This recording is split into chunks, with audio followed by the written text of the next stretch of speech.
but that's okay. That's okay. You know what? It'll be on the YouTube channel anyway. Now the Facebook, the Facebook will cut off, but it will be on the YouTube.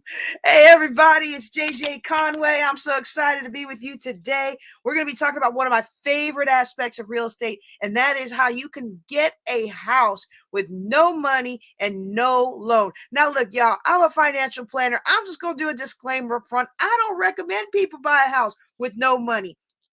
I do recommend people try to minimize buying a loan, but if you're going to get a loan, then real estate's one of those things that JJ won't yell at you for, right? So, but I do not recommend buying a house with no money. I like you to have a little bit of savings because you're gonna want to change the drapes and you're gonna need to fix a few things. But if you've got some elbow grease and you've got some good relationship building skills, I'm gonna tell you today the stuff we're putting in place. You can be in your own home that you own without having to go to the bank and take a loan within 90 days. How do you like that? 90 days, y'all. All right, let's go ahead and do our intro and then oops, you know what? I already talked through the intro, so let me just go ahead and call up our first slide today. Again, we are talking about creative financing 101. And I'm going to talk a little bit about, let me change the screen to who we are. We have two groups on today. We've got free conference call. Dial in. You're going to do *61 in order to ask a question. That's going to put you in the queue. From time to time, I'm going to stop with the queue and I'm going to I'm going to stop with my talking and answer questions. And then we also have people on YouTube. We have people on LinkedIn. We've got people on a whole bunch of Facebook pages and groups.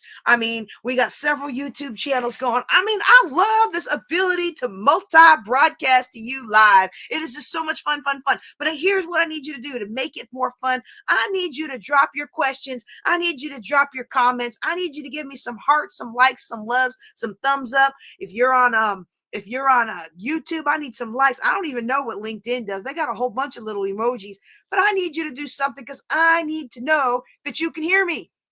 And if you're on the if you're on the free conference call, you're not going to be able to tell me that you can hear me. But I need somebody online to let me know you can hear me because tonight's call is going to be juicy. What we're going to be talking about today can change the direction of your family's financial tree. Too many of us work. Hold on. Let me make this on me, y'all. I know I don't have all the right makeup and all that stuff today. I've been running from board meeting to board meeting to this and to that. But I want you to hear my heart when I say this. Too many of us have been working for too hard to be this broke. And too many of us have been working so hard to leave an inheritance to our children and our children's children. And yet at the end of our career, at the end of our lifespan, at the end of our energy, when health issues come in or all these other things, you get hit by an accident. I remember laying in the emergency room wondering if I was ever going to get my mind back. Let me tell you what helped me get through that time. The Lord, first of all, but also another thing that helped me get through that time is called my real estate investments, y'all. It allowed me to keep a decent quality of life for me and my family until I could get it together, y'all.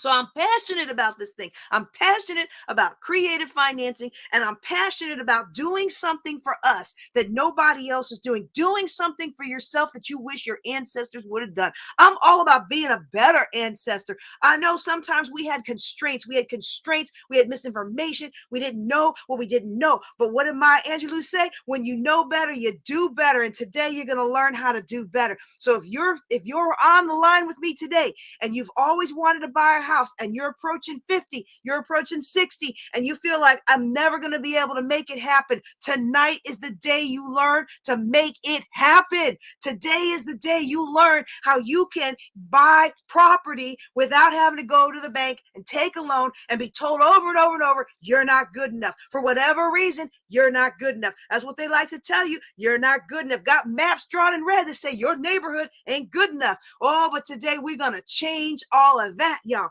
We're going to change that. And I'm going to go through a couple of real estate investment strategies with you today that would fall under the category of creative financing. Does that sound good today? If that sounds good, put in the chat, that sounds good. If you want that, say, I want that. Sounds good. I want that. All right, let's do it. Let's do it. Let's do it, y'all. All right, all right. I'm getting them notes that y'all hear me loud and clear. Let's go ahead and go through this. Oh, I forgot. I got so excited. I forgot to let you know what I'm going to tell you. You know what they said in the military. I served 23 years. Tell them what you're going to tell them, and then tell them what you told them.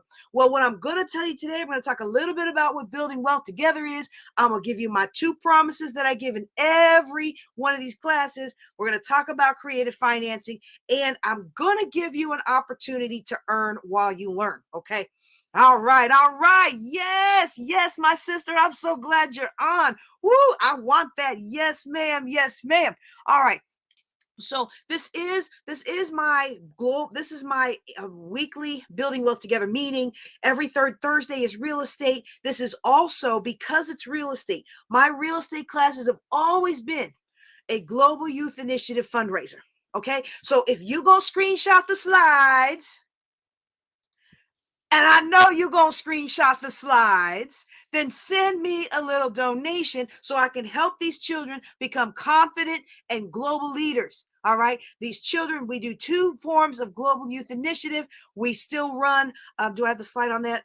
Oh, I think I hid the slide on that to make it shorter. Okay, well, we run the Global Youth Initiative of Erath County in Texas. We also run the Global Youth Initiative of Northwest Louisiana.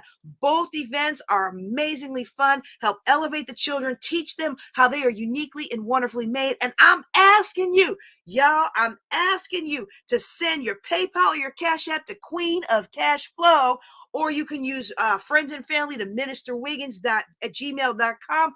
Or if you like to see it all online, you can do Bitly Love Helping that takes you to our Square page. All right, all right. All right, I think that's all the admin, but I do want to tell you a little bit about building wealth together. Now, look, don't y'all leave. Don't you leave. Don't you leave when you read those first 2 sentences that we not get rich quick, okay? Because you don't want get rich quick. You've been doing get rich quick for 30 years. You've been doing get rich quick for 2 years. You've been doing get rich quick all your life, and all it's done is leave you broke. Because guess who got rich quick? The people selling you get rich quick. We are about getting rich right. And there's a lot of different right ways in order for you to get rich. So what we do is we present different methods. We give you education. We hold you accountable. And we specifically at Building Wealth Together, our form of education is financial, investment, and entrepreneurial.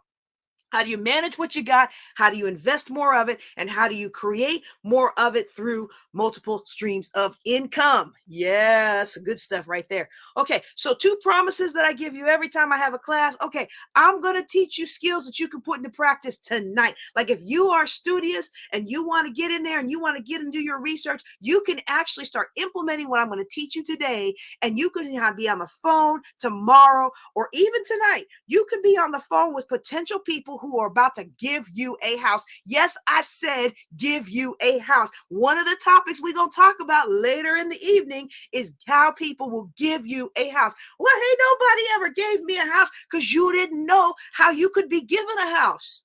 See, your thought of home ownership was, well, mean old nasty landlord. Your form of home ownership all your life was, I'm going to have to come up with this down payment, or I'm going to have to sell my soul to some government program that's going to keep me entrenched in debt, because by the time they finish their super easy no payment down loan, that I'm gonna end up worse in debt, and the cycle's gonna continue, right? Like we didn't know there's a situation where somebody can give you a house. Who wants to be given a house today, right? I want that house. Put that in the chat. I want that house. We're gonna talk about how people can give you a house. We're gonna talk about how you can go after houses that you want with creative strategies to make it work for you. Make it work for your health situation. Make it work for your family situation. Make it work for your financial situation. Now, again, I don't want you to hear what I didn't say. As a financial planner, I do not want you to go into a house broke. All right. I want you to have some savings so you can not go into debt when you fill up those rooms and buy your new stuff. Okay. And I don't want you to go into debt when the water heater breaks or the carpet needs to be replaced. Right. Like I want this house to be a blessing and not a cursing. All right. But stay with me, because you are going to love learning what you can do with creative financing strategies. Yes, I want that house.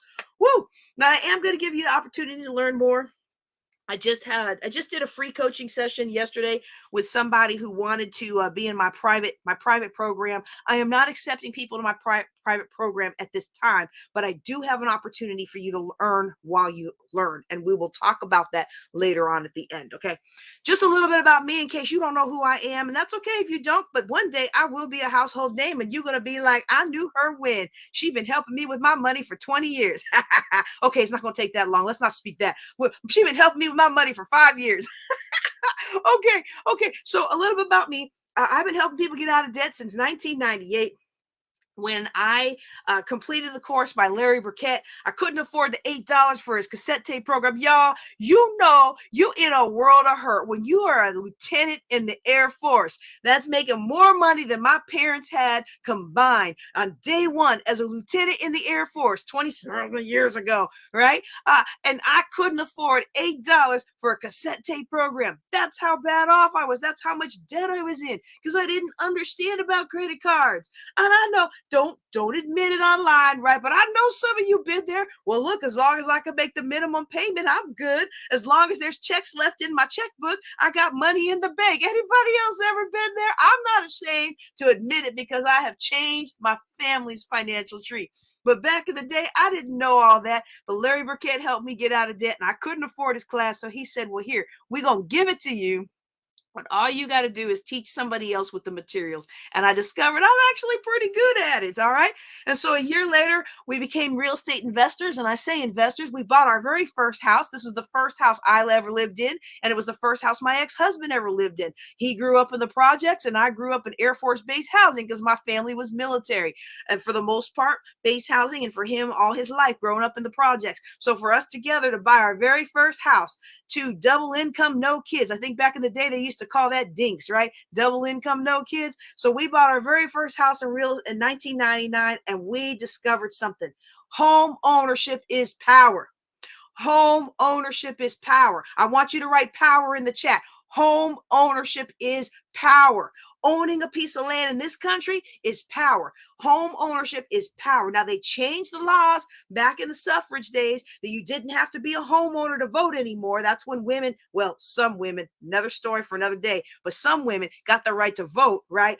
But home ownership is power. Who wants power today? Write power in the chat. I want you to have that power. I didn't know about that power. See, and my ex-husband, he didn't know about that power because neither one of us ever grew up in a situation where anybody we knew had their own house. The closest I came to it, growing up as a military brat in Germany, I had a girlfriend whose parents bought their own house from Germany, but unlike the United States, in Germany, if you're not you don't own that house. You get that house. Now, I don't know if the rules have changed. Somebody who's from Germany now, you might correct me. This was 34, well, 40. Ooh, this was like a few years ago. I am older than I look because, you know, black don't crack and beige don't age. All right. But one of the things her parents explained to me, they don't own that house. They get it for a certain amount of time, but it's not theirs to pass on to generation to generation. But home ownership is power. In this country, in the United States of America, I don't know where you're watching from. You can put down if the rules are different in your country if you want. But in this country, if you own a piece of property, guess what? You have power. You have more power. You have more advocacy power. You have more community power. You have more financial power. And so I want everybody under the sound of my voice to have their own home and extend from there, have investment properties. I told you in the beginning about that car accident and how precious to me having investment properties are. But when I first started out with investment properties, y'all, we did what all the late night gurus teach. We bought all these properties daisy chained together through other people's money, OPM. Oh, doesn't that sound so sexy? Other people's money. I'm leveraging other people's money. Now, look, I'm not saying that technique doesn't work. It does work for some. But as a financial planner, I have found it fails for many. And guess what? When the market crashed, because we didn't know nothing about living in our own house and we didn't know nothing about real estate and we didn't understand market cycles. Ooh, y'all, when that market crashed, somebody gets left holding the bag. And guess who that was? That's right, y'all. $845,000 worth of debt. And I had to learn how to deal with that on my own because I found out about how bad off we were after the divorce. So I know a thing or two about getting out of debt, and I now empower women to improve their lives through financial and real estate education. I like to say I empower women and a few good men.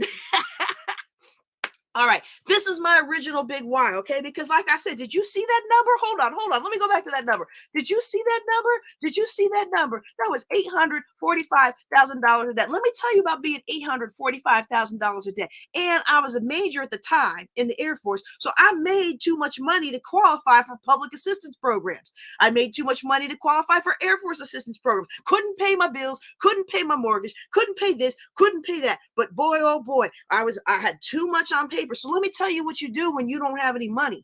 It's called bounce around from store to store and eat the free samples for dinner.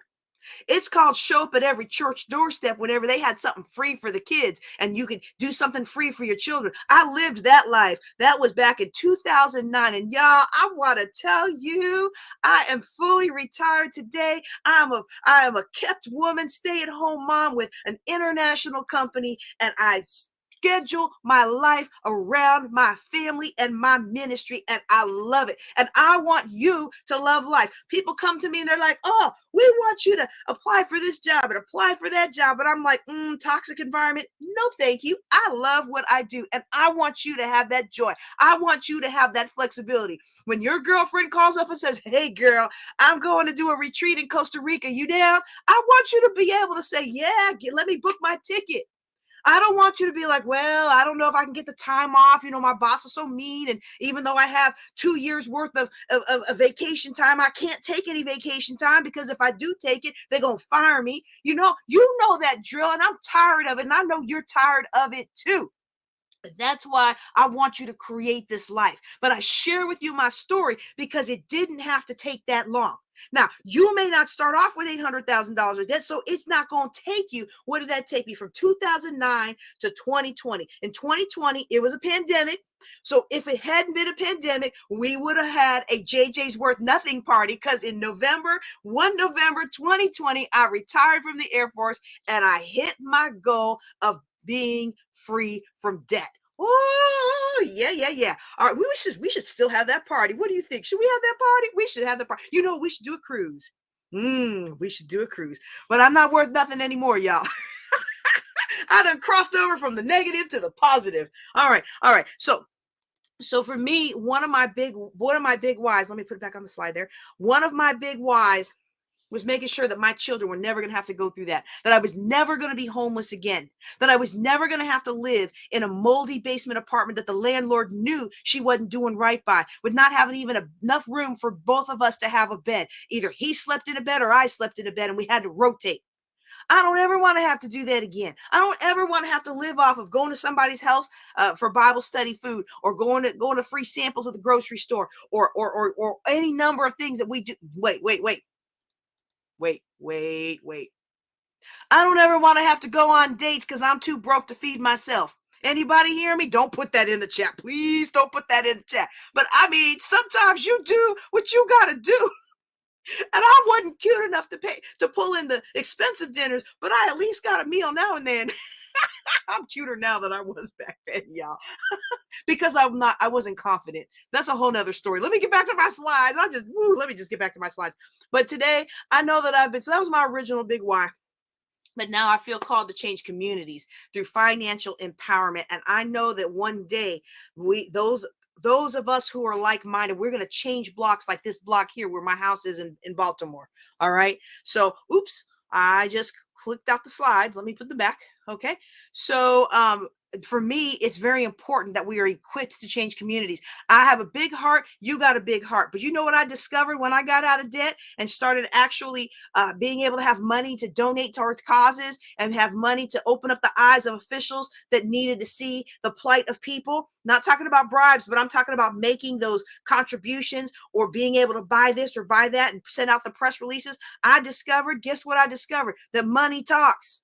Money talks, and sometimes money speaks when you can't speak, and money turns the ears of people who need to hear the plight of your community before you can even persuade them. The fact that you brought money to the table persuades them. And how do you get money when you got no money? You do it through real estate. You do it through multiple streams of income. You do it through any number of the things that we teach on Thursday nights. All right. Whew. All right, got my slide back. All right, all right.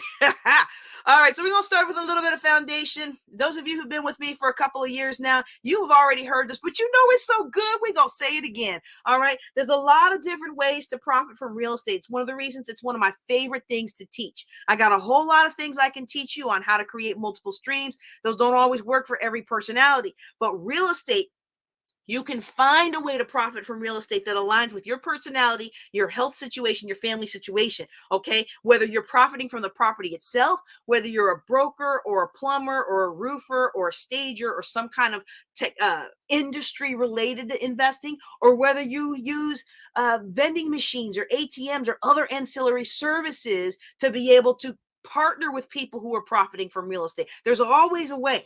Okay, so I got a list here of 20 plus ways that you can profit from real estate. Now, if you are listening to me on the freeconferencecall.com, I'm going to encourage you to actually go to my YouTube channel, JJ Knows the Way, and actually look at this slide later, because it's going to show you 20 ways to profit with real estate.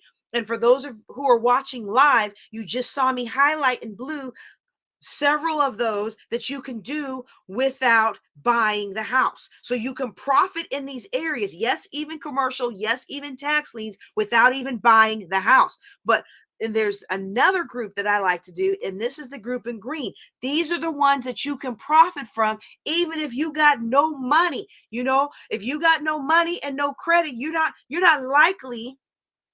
not likely to have the wherewithal to make money off of a commercial deal. Even if you're not buying it, people have to believe that you could buy it. And they don't believe that you could buy it unless you got some money, right? So, I mean, you could do those things, but it's very, very unlikely. So I don't shade that for people who are just getting started, all right? But you can do bird dogging, you can do wholesaling, lease to own, deal making, you can bring people together. Look, you can get paid to bring people together now. You can do foreclosure consulting. We're going to talk about subject to tonight. You can be a virtual assistant and do other ancillary services profiting from real estate, even if you never buy the house and even if you're starting off with no money. All right.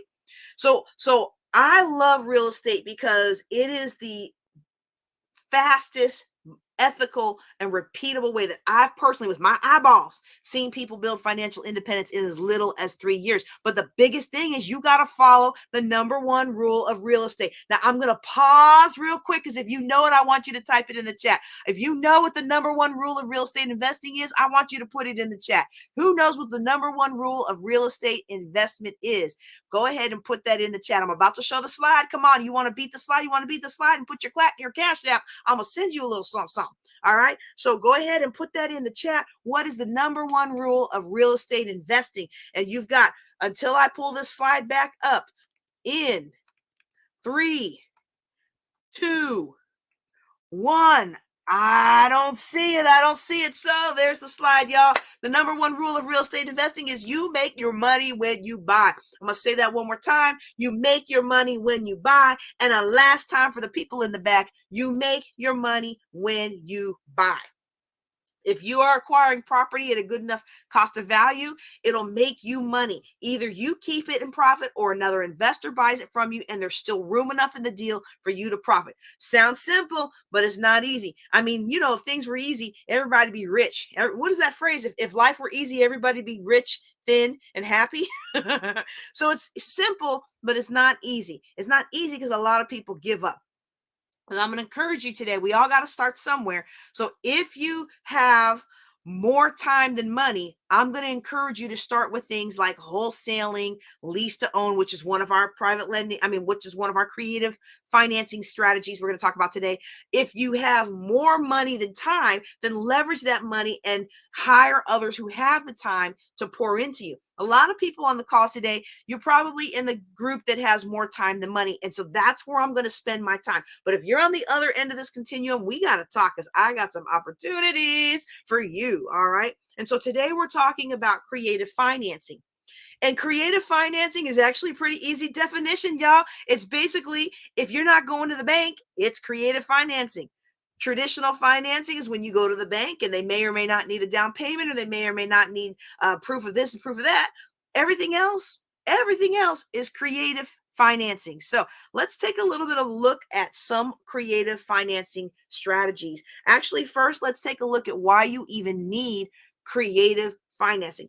Why do we need creative financing? Why can't we just go to the bank? Well, first of all, the banks are kind of slow. They take a lot longer time than it takes for you to get the juiciest deals. Okay. So the juiciest deals in real estate, are usually going to be the off-market deals that haven't even, happened yet. And so they need to move with speed. And you got to move at the speed of cash. Generally. So 45 days for a bank, that's 45 days for your deal to walk away. So generally speaking, you're going to want to go with the bank. Now, look, I don't have a slide for what I'm about to say, but before I switch to my next slide on why you want creative financing also helps you not get taken advantage of. Some of us tend to get taken advantage of when we go to the bank. And I'm going to tell you a story about that later on that really broke my heart, because we have this is necessarily poor. We have complications. Let me say it like that. We have complications, and we live in neighborhoods that have complications. Can we say it like that? Can we say it like that today? Those of you who know what I'm talking about, you know what I'm talking about. Another reason why we want creative financing is because, traditionally speaking, bankers don't like to lend after 4 or 5 properties unless you can show a really strong couple of years return. And even then, depending on the market, they can be a little squeamish. And of course, the markets where the best deals are, y'all, that's when the banks are really squeamish about lending. They don't like to lend during the real estate crashes because, well, they're trying to conserve. They're not trying to lose their money. And so that's where the best deals are. So it helps for you to have these creative financing strategies. Finally, banks really want you to have skin in the game. And I'm not saying I don't want you to have skin in the game, okay? In fact, a sound financial principle is actually not to buy property unless you have savings or unless you have some skin in the game. Now, we can talk about those details later, okay? Like if you're buying your personal home, I kind of want you to make sure you're not paying PMI, but that's a whole nother conversation, and that requires a certain amount paid or a certain amount of equity in the home. And some of these homes that we're going to talk about today, you can come with equity, but a lot of them don't. Why do I say that? Well, because if the homeowner could sell the house and make a profit, chances are they're not going to give it to you. So some other strategies work with people who have paid for homes or low or high equity homes. These strategies all work with those kinds of clients too. But in this particular market, we're seeing a lot of people who are, especially with subject to, there's not a whole lot of wiggle room in the deal. So you got to create your own wiggle room. And I'm going to teach you how to do just that. All right. All right. So here are some now creative financing. Let me say this again. Creative financing is anything that's not going to the bank. And if you can dream it and the other party agrees to it, you can do it. Okay. Here are some very common creative financing strategies. And I'm going to summarize all of these on the next couple of slides. And then I'm going to go into detail about the 3 at the top: land contract, which is also seller financing, owner financing, lease option, and subject to. Now, look, if you want these slides, I'll send you these slides. You give me a $20 donation. Everybody who gives me a $20 donation, I'm going to give you $20 and up. So you don't have to stop at 20. Wait. Let me say that on the thing.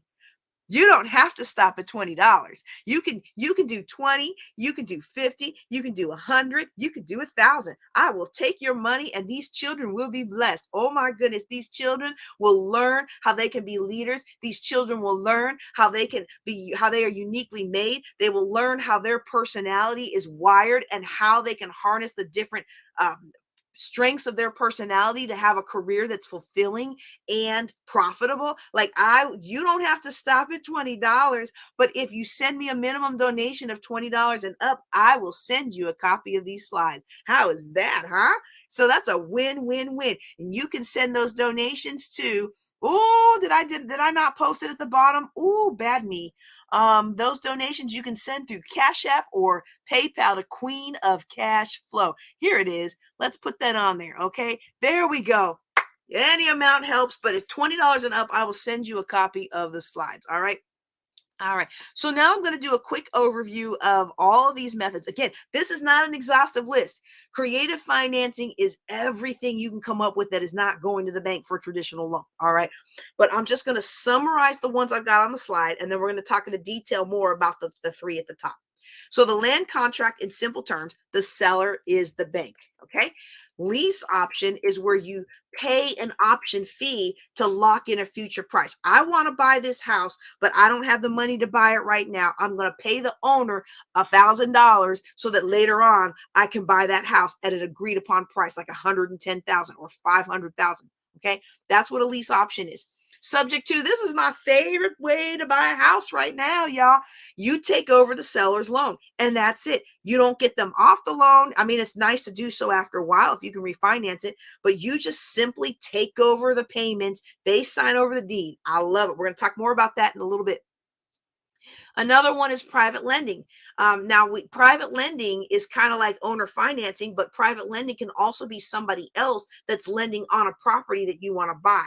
And so it could be a partnership or an IRA. We see this a lot with hard money loans. This is a specific type of private lender that will lend you money for a real estate deal so that you can get it quickly purchased and then do the rehab and then sell and get out of the deal and make your money. Here's my issue though. I want to just kind of say this about hard money lenders. And if you're a hard money if you're a hard money lender, hard money lender, somebody wrote a comment, the queen of cash flowing, asking for donations. You better believe it. You know, one of the ways that I am the queen of cash flow is I have other people sow into my efforts. And other people reap the harvest of the blessing, and other people help me with the things that I'm doing. I'm not called to hold all the money. I'm called to help it flow. Currency has the word current in it. That means it's designed to flow. And so when we learn to stop being so stingy and stop holding on to everything and start allowing ourselves to be a river and not a reservoir, now not only can greater blessings and abundance flow through us, but they can also flow to us. Ooh, yeah. All right, all right. So now let's go back to this. Let's go back to this slide here. Oh, no, I wanted to say something on hard money. I got distracted, y'all. Woo, forgive me. All right. Hard money lending is a staple of real estate investing. You know, the traditional model is you find a property, you make a cash offer, close in 7 days. You have your hard money hard money lender or friender sign you something that says proof of funds letter. They're good for this much money. You take that in, put it with your contract. They're like, oh, I can keep chiding with a realtor and wait for 6 months. And I was a realtor for 10 years. Y'all know shade against realtors. A good realtor is worth their commission. All right. But I could wait 6 months to sell this thing, or I could take this cash offer and have money in the bank in 7 days. Most people, if they're in the position to take the cash in hand, they'll take the cash in hand. All right. And so you get the property, and then you rehab the property after 2 or 3 months. You sell the property, hopefully with a profit, and you pay off the hard money lender. And because you're only going to have it for such a short time, then you yourself, you don't mind paying a higher interest rate. The problem that I found with a lot of real estate investors, especially those who are doing their first couple of deals, is a lot of times you don't know what you don't know, and you don't have the team established to handle when you tear into a wall, and now all of a sudden you found mold, or you found this, or you found an electrical system from 1910 when they first installed it. Like, there's things that happen. And so some people, they end up holding the property longer than 3 months. They may hold it for 10 months. They might hold it for a year. They might hold it for 6 months. But even at 6 months, if you're paying 20% interest, that adds up real free, and it can erase all of your profit. And I am the queen of cash flow. So I'm all about you having more cash, not spending more cash, having more cash to spend on the things you like, the things you love, the things you care about, not having the cash go into somebody else's pocket because you found a moldy wall. All right. So, but that's a very common type of creative financing that's very well used in real estate investing. Another creative strategy, I don't know if I need to keep this on here. This is really more of a creative closing strategy. You're buying the house from one party and you're selling it to another at the same time. And you close at the same time, or like within an hour of each other, you collect the spread. That's a simultaneous close, as opposed to when you're buying a house from one person and you're selling your house to another person. That's also a simultaneous close, but that's not what we're talking about in creative financing. This is a way you buying the house, but you're not buying the house. You see what I'm saying? You're buying it and selling it right away, so you just get the money. All right. That's harder and harder to do in today's market. Short sale is creative financing way of convincing the bank to take less than what's owed. So you got a property that's worth $100,000 and they have $110,000 loan on it because they were foolish. Oh, they were foolish, y'all. They took those interest only loans 5 or 10 years ago. And what did they do with it? They, instead of investing that money, they went and put that money into traveling and going on the cruise, and then we went right into the pandemic. And so guess what happened to their interest rates between then and now? Oh, everybody's got higher interest rates. So guess who can't pay their interest only loans that have accrued and accrued and accrued higher and higher and higher? So you get this property and you're like, well, I can't even buy this property for what they owe. So you convince the bank, I'm going to convince the bank to take less. I'm going to convince the bank to take $90,000. Property's worth 100. The property is owed 110. I'm going to convince them to take 90. Personally, I'd say convince them to take 80, and then you got yourself a real deal. But a lot of people are doing it 90 now just because of the environment that we're in, the market that we're in. You convince them to take less what's unowned. The bank says, you know what? I could foreclose or I could take 90. I'll take 90. All right. So the next one is cash out refi. Okay. So this is where you get a property under control. You've got a hard money loan or something else on it, or you even your own house and that you own and you got your own mortgage on, and you refinance that property and you use that excess equity to fund your investments. Guess who doesn't like doing that anymore? I know, big real estate guru. You get on the big stage, you teach people how to do it, and most people it worked out. Worked out for my ex-mother-in-law. I mean, that's exactly how she did it, but it did not work out for your girl. So I don't teach that. I teach about it so you have a complete real estate education, but that did not work for us. That's why I was 800 something thousand dollars in debt, because we had properties and we kind of daisy chained one from another. Took a home equity from this one, bought the next one, home equity from that, bought the next one. Sounds good until you're left holding the bag. All right. So I know it's a successful strategy for a lot of people, just didn't work for me. And that's why I don't teach it. All right. But I do teach you about it so that you will be well informed. Self-directed IRAs. This is a fun one. If you have an IRA, or if you leave a job with a sizable 401k and you can convert it into a Roth IRA, it takes a little taxes, takes a little conversion, takes a little effort. You don't want to take the money yourself. That's a whole nother discussion. But if you can do that, you can put that money into a self-directed Roth IRA. You use your IRA to buy the property. You turn it around and profit from it. Guess what? Tax-free, baby. Now, look, I know there's a lot of people out there that talk about how you can do this and you can do that and you can get a tax-free loan later in life. Well, how do you like tax-free money? Not a tax-free loan, tax-free money. Not a tax-free loan, tax-free profit. Not a tax-free loan, tax-free shopping that I don't have to pay back, y'all. That's what I like. Okay. That's using a self-directed IRA. A self-directed IRA is a special kind of IRA that you can control what it's invested in. Okay. All right. And then the last one I'm going to cover before we dig deep into the first three is the power of zero. The power of zero. This is a funny one. I remember, it's so powerful though, y'all. It is so powerful. I remember the first time I heard he was just launching his speaking career. I think his name is Chris Clatchy. I know his name was Chris, but I don't remember what his last name is, but I think it's like Clatchy or something like that. I should look that up. That would have been smart to do before this class. Anyway, I remember the first time he was just getting started as a professional speaker and he was talking about this power of zero. And I went to the meeting like, I don't want zero. I'm here to go big or go home, man. I'm just going to go network and I'm going to be polite and listen to the first couple of minutes. And then I'm going to slip on out. I'm going to slip on out the back door.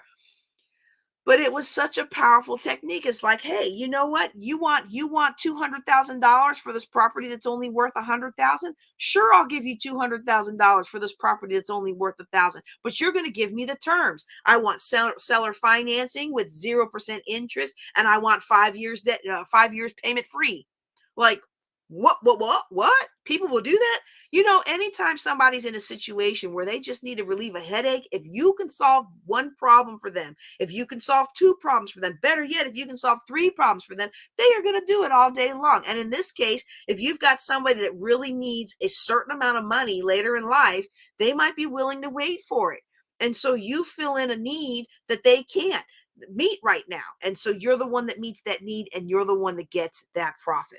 That's the power of zero. That's a really fantastic class. I ought to see if he can come on a building wealth together and help teach that. I know he's probably big time now, but you know what? You have not because you ask not. I've had some big time people come and speak at my events just because I asked, like David Meltzer and Dr. Boyce Watkins and Dr. Cheryl Wood and Dr. George Fraser. I mean, I've had some power hitters come in and talk on my stages just from asking. So we'll see. But I do want to kind of qualify, because people talk about creative real estate and creative financing. House hacking is absolutely creative real estate, but it's basically a boarding room, right? Like, you're basically renting out rooms, or maybe you have a triplex, a duplex, a fourplex, whatever it is. That is not creative financing unless you use creative financing strategies to acquire it. Okay. Any of the government-backed loans, some banks will do a first and second mortgage trick, so you don't have to pay PMI. But you're still taking out two loans. That's not creative financing. It's creative for the bank, but that's not creative financing. And then foreclosure consulting is not really creative financing, but it is one of my favoriteest things. So I hope you enjoyed last time's creative financing class. All right. So now let's talk a little bit more about these. And I realized I described them earlier, but now I'm going to give you a visual. So land contract is owner financing. Okay. Hey there. I'm really glad you're on here, but Dr. Boyce Watkins, I'm broadcasting to one of his channels, and so it's definitely helped my business. So let's not be slanderous on my page, all right? Let's not be slanderous on my page. Appreciate you. I'm glad you're here. You ask good questions, and I'm one of those people. Look, I'm an iron sharpen iron kind of people. If you can't justify who you are and what you are, then you shouldn't be on the stage. And I'm a D-type personality, so bring it. Either I'm right or I'm wrong, and if I'm wrong, I get better. But let's not slander people on my page that have been helping me with my career and have done nothing but good for my community. All right. All right. So resident. Okay. So the seller is the blah, blah, blah. Let me go back. Land contract is seller financing. So basically, the seller is the bank. Your mortgage is with the seller. Now, smart sellers are going to go through a service provider that's going to collect your fees and foreclose on you if you don't pay. But they are basically, you're going through the seller, not the bank. Why is that important? Well, some of us are in financial situations that even if I didn't teach, don't use debt. If you don't have to use debt, right? Like, even if I taught, don't use debt for anything other than real estate. Even if I didn't teach, don't use debt for investments, right? Like, even if I didn't teach that, my ex and my husband's ex, they both have such horrible credit, and they don't pay some of the things that we were tied to. And so our credit, even if I didn't live that kind of a life, I would never be able to go to a bank and get a loan. So, but I can go to a person and get a loan. I can talk about being a veteran, and I can talk about how I serve my country, and I can talk about how I just want to, make a better life for me and my kids. I mean, we can do that there. All right. So let's go ahead and show you a graphic of this. All right. So oops, I missed one. Hold on. I know I did that because I said, "Ooh, it's missing," and I built it. Give me a second, y'all. What happened to my slide? Boom, boom, boom, boom, boom. Let's see. Nope. I guess I forgot to save. Oh, it's on the next slide. Ha! I put it in the wrong place. Okay, y'all. Well, you know what? I'm awesome, but I'm not perfect. I'm awesome, but I'm not perfect, y'all. So, that's actually, what I hope you see from this. This is real world real estate. This isn't somebody who's fly by night just trying to sell you into a program that's not going to do you any good. All right. So land contract is basically you're buying the property and you're paying the seller. Okay. Well, we can also do what's called a land contract sandwich. And a land contract sandwich is where you are buying the property from the seller.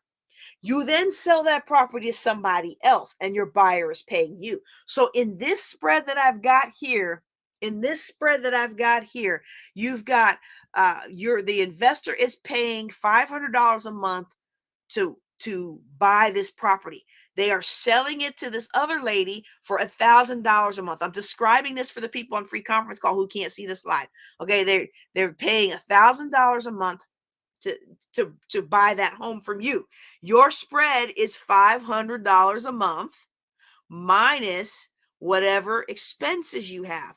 And so we want to make sure that we minimize expenses. Like, if I can shift them paying to their own water and them paying for the own electricity, oh, I'm gonna do that. All right, because it's gonna help me.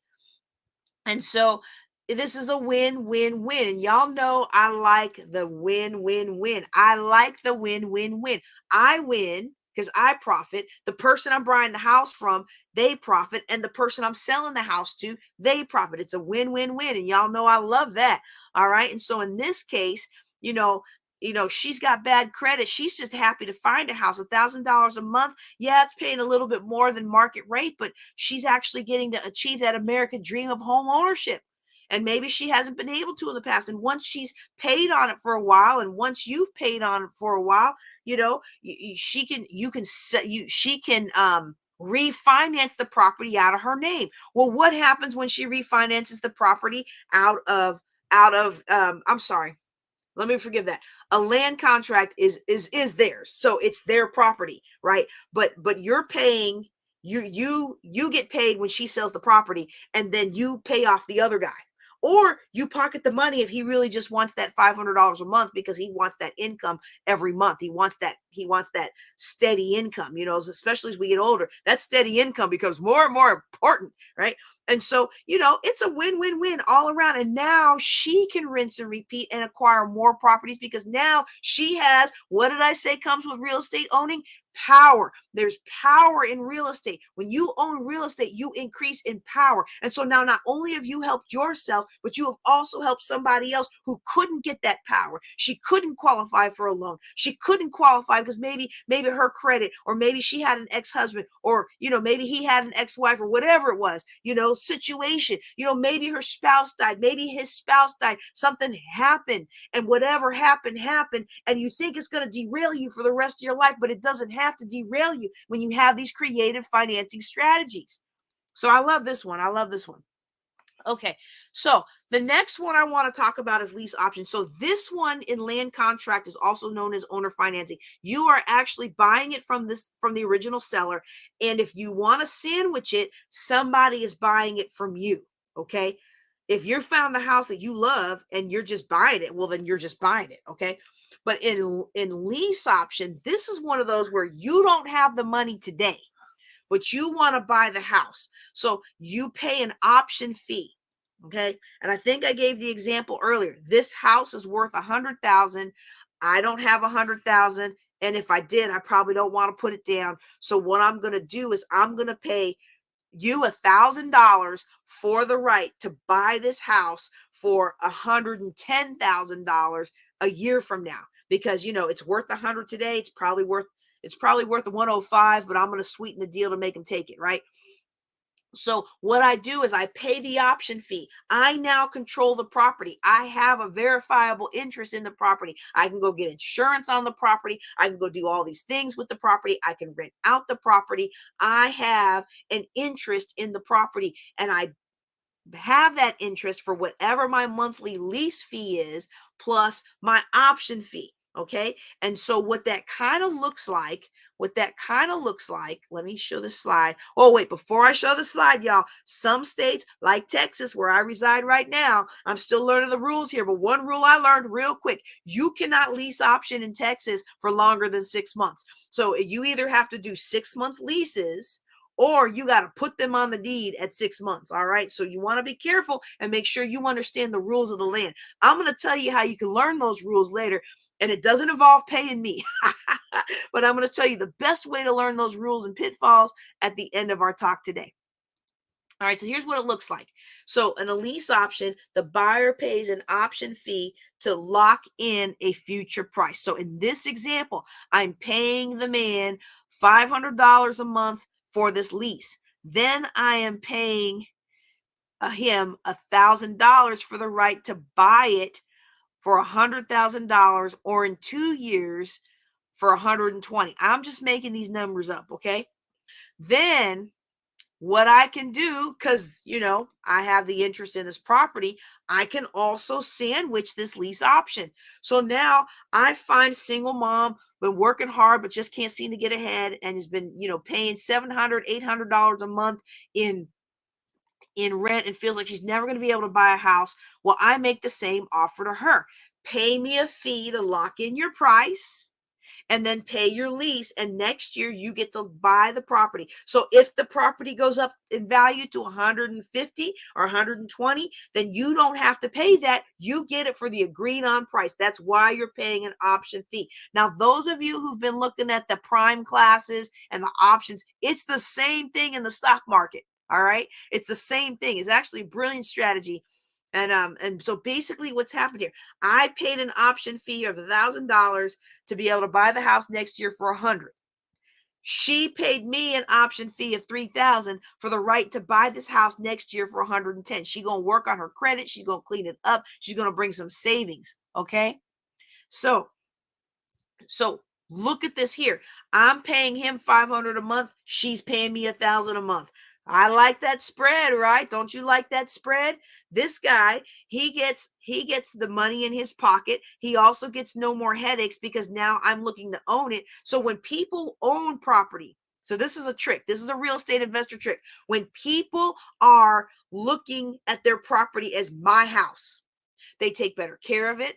They take there's less maintenance needed on it. That's better pride in its appearance. It's all around better for the landlord to have people in a position where they are buying their house. And a lot of landlords, for their lease options, will require that you are going to be the homeowner, so you take care of the maintenance, and you take care of this and you take care of that, because that's what you're going to have to do when you're a homeowner. In fact, some people even call it part of their homeowner preparation plan to get you ready for the rigors of homeownership. I'm like, you can really spend anything that you want to spend. I don't go that far because I feel like that's being a little dishonest.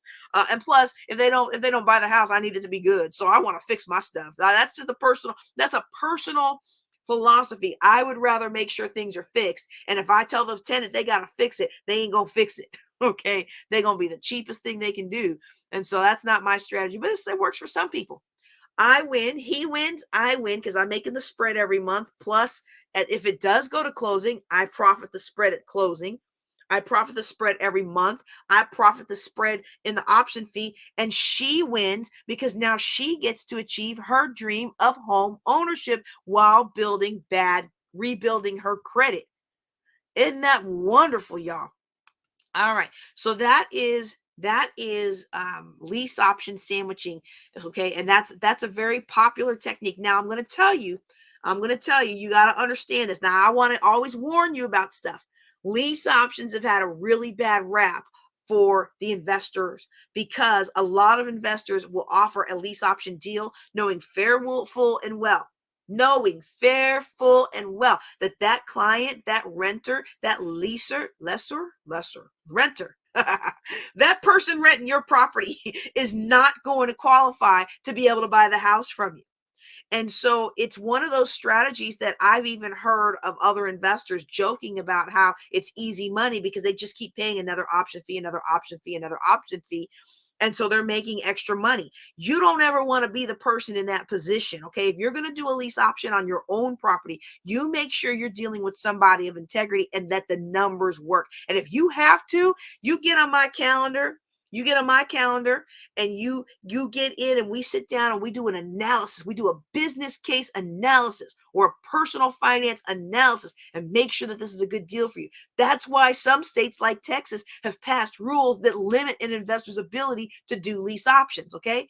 You got to make sure that if you're going to do them, that you find a way to delineate yourself from all the scumbags out there that take advantage of people. Because personally, if I need to buy a property and my credit stinks and my outlook in the future is not great for improving that, maybe because I'm tied to an ex who doesn't pay their bills or what have you, I need to know that there's still a pathway. And so those kinds of people, another one that's really popular right now is people who have recently immigrated and they've recently become citizens, or they've recently received green cards and visas, and people are leery of that, especially in Texas. Where I live in Texas, it's rural, it's very, very conservative. A lot of people, who don't have enough properties to trip equal, is it equal opportunity, EEO, that don't trip the equal fair housing rules. A lot of people who don't own enough properties to trip fair housing status, they just flat out won't rent to certain people. So people need you to offer these creative financing strategies. Just make sure you don't get numbered in with the scum. All right. All right, subject to, this is a great one, y'all. This is where somebody basically just gives you their house, and they're giving you your house. All you got to do is take over the loan. Now, you might have to pay an additional fee, and if they're behind, you might need to get it caught up. And this is really great strategy for acquiring property. Now, here's the thing: I had somebody come to me for a coaching session, and they wanted to know, how can I get a subject to my dream home? You can't really choose the properties that are subject to, okay? And if it was your dream home and a great value, they'd probably sell it on the market. You know what I'm saying? So let's temper expectations there just a little bit. You're going to get the property that someone wants to give you, and then you're going to leverage that property into your dream home. You're going to fix it up, you're going to sell it, you're going to rent it, you're going to do whatever you have to do, and you're going to take that profit and use that towards your dream home. Okay, now I had one of my former mentors, somebody gave him a 5,000 square foot Victorian wraparound porch, beautiful home that was rezoned commercial. He turned it into an office facility for a while, taught some real estate classes there, and then sold it at a very handsome profit. Things like that do come along, okay? But you got to understand, this isn't, I'm going to go after my neighbor for 20 years, for 20 days until they give me their home. That's not how that works, okay? So just keep that in mind. Just keep that in mind. All right. But subject to is basically, I am taking over the seller's loan. So I am buying this property subject to the existing financing.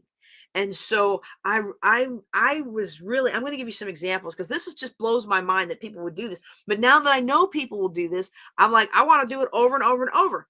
So let me give you some examples. This is a personal one. And I'm going to tell you, when I first built these slides, I had hoped that we would be able to use this strategy to let an investor come in. And actually, what I really hoped, once that wasn't going to work out, that our neighbors, my dad's neighbor, would get the property, and none of those scenarios worked out. Some other investor got it at tax sale because of a miscommunication. So I was really bummed about that. But in the beginning, when my father passed away, I found out that his house, which is the house you see pictured here, he was so proud of that house. He retired from the Air Force. He moved back home to Wilkes-Barre, and he was able to get a house. And the house number was 51, and his year of birth was 1951.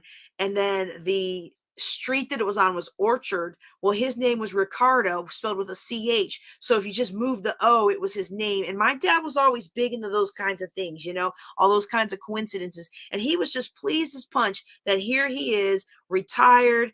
And, I think he was in his 50s when he finally bought this house. And as far as I know they grew up in the house that my auntie's in now.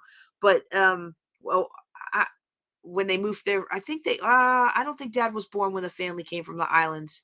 I'm not so sure about that, but I know that he grew up in the house where my auntie lives now. But as far as I had known him, he had never owned a house until he owned this house. So this house was special to me. I really, really wanted to be able to work something to keep it myself and then maybe rent it out. But once I saw that he owed like $90,000 on it and it was only worth like 30, I was like, there's no way. I live like 4 or 5 hours away. Plus, plus I had a brand new baby. There was no, and I was active duty military. That just wasn't going to happen. And my siblings lived in other places. That was just not going to happen, right? So one of the things that we would have been willing to do was to allow another investor to come in and just take over the payments. They would be able to rent it out for their payments. The bank would get their money, and then it would keep me and my brothers and sister from getting sued. And then eventually, once things settled out and once the estate settled out and all the death stuff was closed out, then we could have settled it and actually changed the deed and all that stuff. But we just weren't able to do that. We didn't have the time to do that because of the distance and all that. So that's one example where somebody, I'm sharing this personal example with you because sometimes we feel like, well, how on earth would somebody be happy to let me take their home? Okay. And in that case, the property was over leveraged. So would you keep it like that for a long time? Of course not. You would take it over for a little while, get a good renter in there paying you 500, you're making a 200 spread, and you would negotiate a short sale with the bank to be able to sell it to another one of your entities, right? Now that's above the pay grade of this discussion, right? But that's the kind of strategy that you would use. You wouldn't want to pay $90,000 for something that's only worth 30. Although when people do traditional mortgages, they do pay like 3 times more than the cost of the house. But that's not what we're trying to do here, okay? So I'm sharing that with you so you can understand.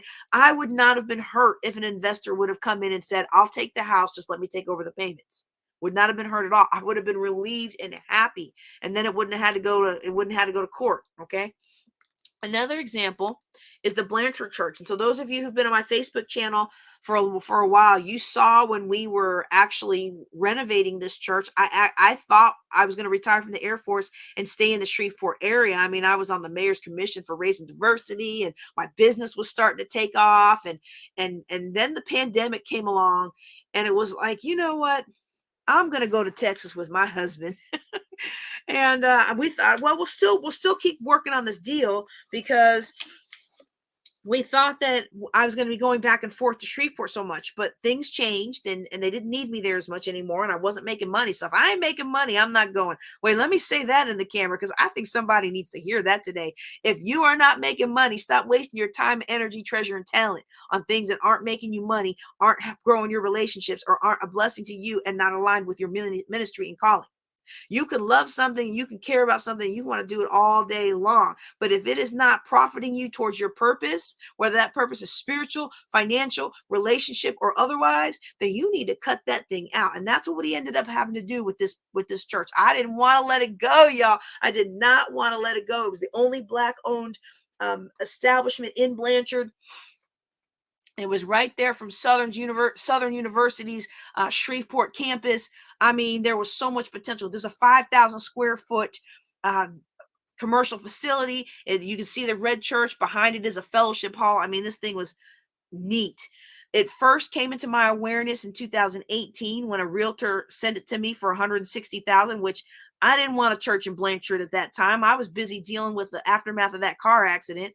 And so I let it go. It came back to me from a wholesaler. They wanted 50 for it. It came back to me from another wholesaler. They in 2020, hey, just take over the loan. Just take over the loan. And it was like, okay, I'll take over the loan. You only got 4 years left to pay on this thing. Oh, I'll absolutely take over the loan. But then I moved away and then and then I realized that things weren't going to work for us out. And so this was the agreement that I made with them because they wanted a lump sum. I said, well, the most I could give you is $15,000 because it needs $60,000 of work to be able to put into use what I want.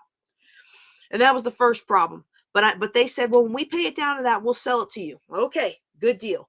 But there are a lot of problems with it. First of all, they really overpurchased on this. This broke my heart. If you were watching me earlier and you saw my discussion about how some of us overpay for stuff, they really overpaid for this because nearby there were 6 to 12 acre properties with buildings on them being offered for 50 to 60,000.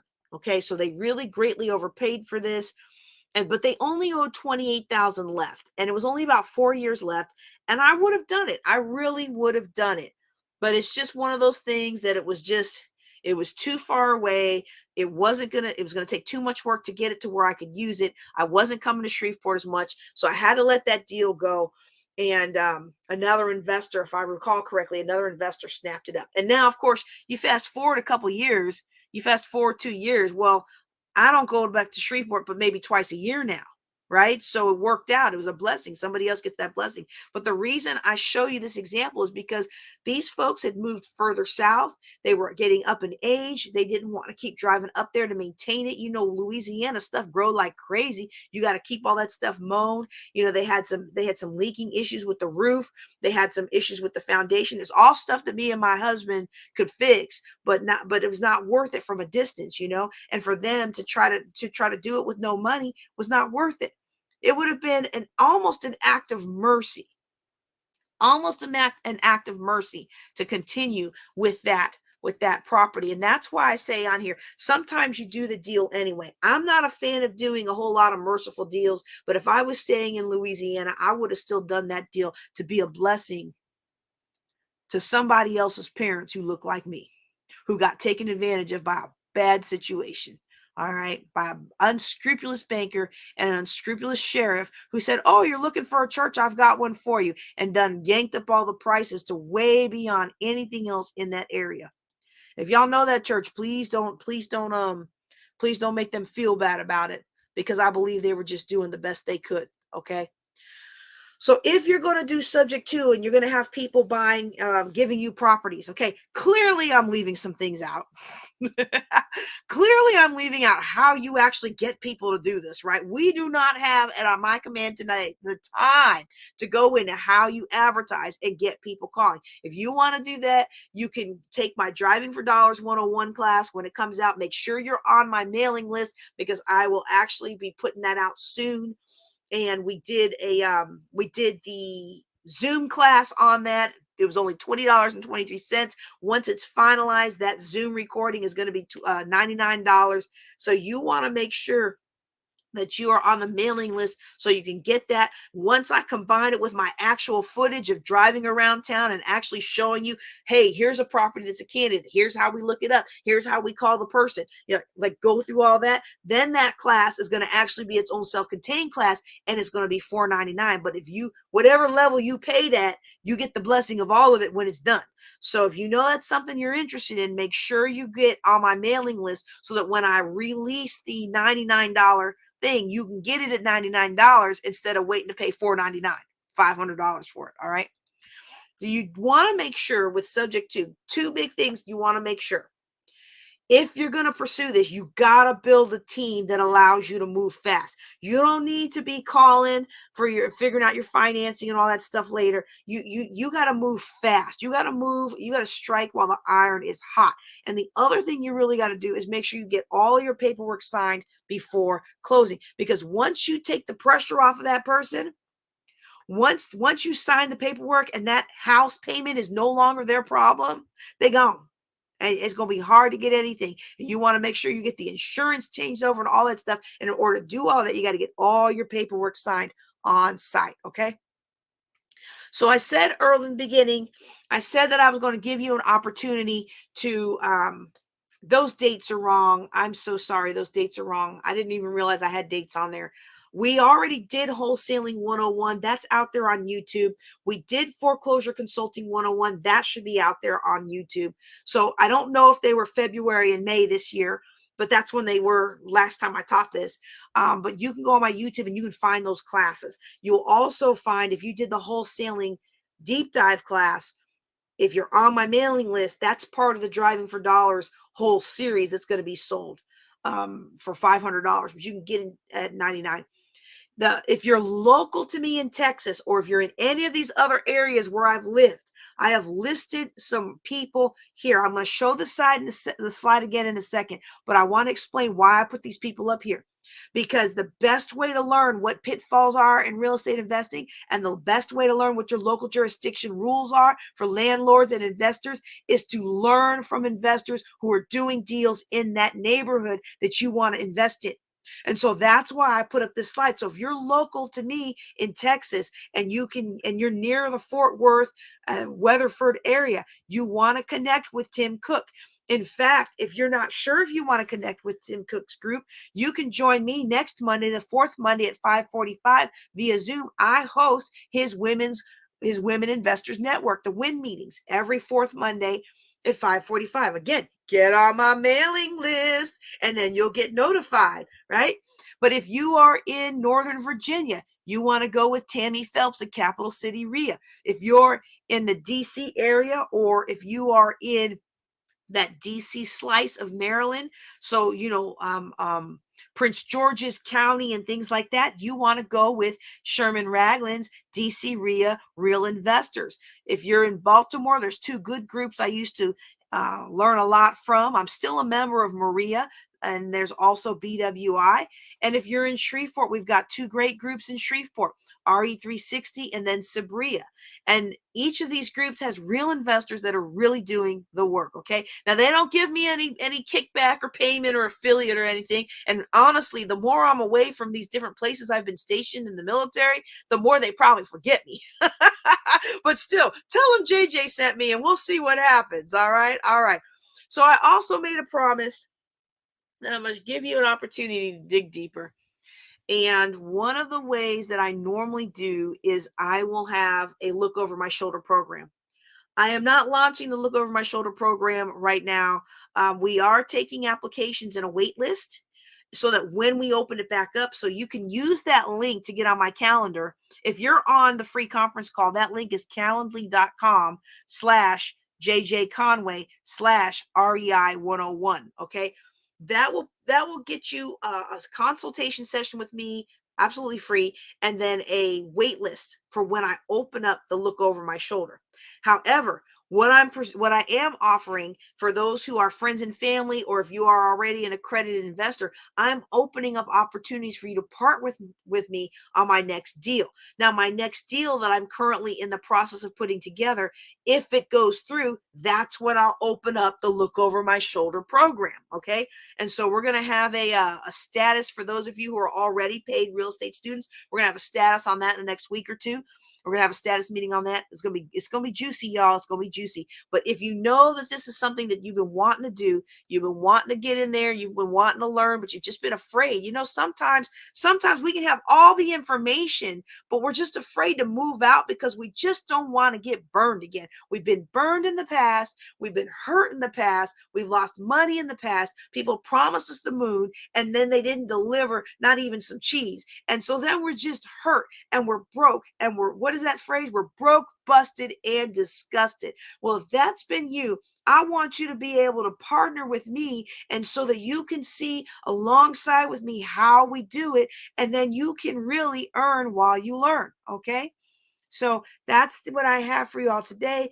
I think that is all I've got for you. Yep, that's all I've got for you. So at this point, what I'm going to do, I actually meant to do it all the way throughout, but I didn't. So what I'm going to do is I'm going to go through and look if there's any questions on here and see if anybody's got a question. If you've got a question, I'm looking at the freeconferencecall.com. I don't see any hands raised. I'll come back to it. If you have a question, dial *6 and then a 1.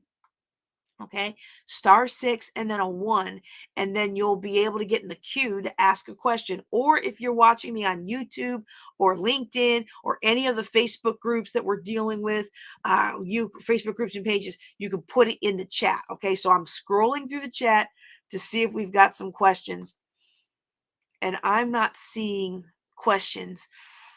I'm seeing a lot of really great comments, though. And True Jew, I'm not sure what you were asking in reference to. I didn't even see that, but hopefully you'll come back and ask me what it is you wanted to know how to. Hopefully I covered it and you're good now. All right, so let me go ahead and check the free conference call one more time.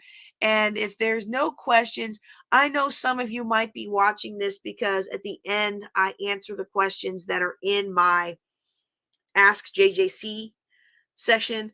I've got a good question about franchising I've got another good question about being a realtor for real estate deals.